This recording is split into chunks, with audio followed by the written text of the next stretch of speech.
Hello, my name's Nadia Whittome and I'm the Labour candidate for Nottingham East. What forms of support do you think autistic people in Nottingham need?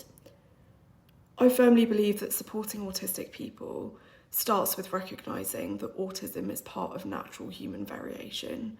Autistic people don't need to be fixed.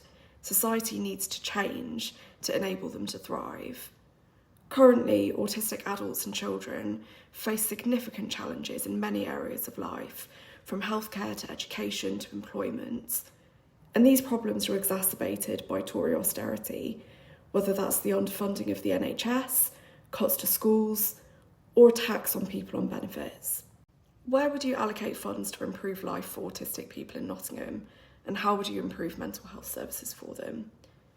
Well, firstly, we must talk about the difficulty of getting a diagnosis.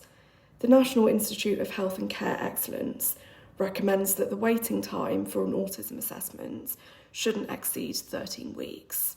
However, NHS data shows that 86% of people currently wait longer than that. So we must call for more funding for NHS services so that autistic people can get the assessments and support that they need. Autism is particularly underdiagnosed in women and girls, and more education is needed to challenge those gendered stereotypes and misconceptions about neurodiversity. It's also the case that autistic people face a higher risk of mental health difficulties, and these are often caused by the prejudice and discrimination that they face, which needs to be tackled. And it's also vital that those who need professional support get it. So, improving access to mental health services is something that I've long campaigned on and I'm very passionate about. Labour has a plan to ensure that no one has to wait more than a month to start mental health treatments. What would you do to support autistic people getting and continuing in employment? It's really important to improve autistic people's employment prospects. Fewer than 3 in 10 people with an autism diagnosis are in work. Those who are employed often face barriers in the workplace, such as being underpaid, overlooked for promotions, or denied reasonable adjustments.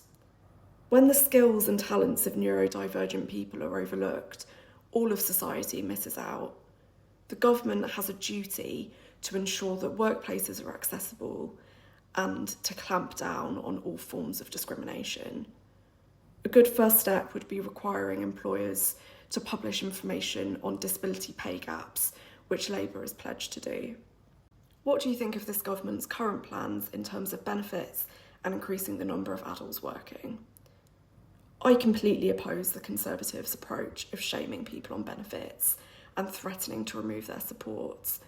The DWP's own data shows that sanctions don't help people find work, they only cause misery and make people more unwell.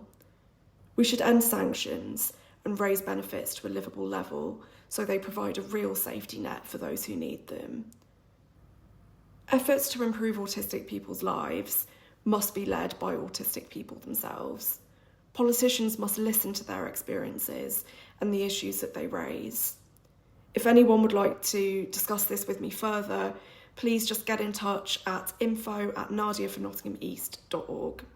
You can also look at my website to read more about my record so far and my priorities if re-elected. That's nadiafornottinghameast.org.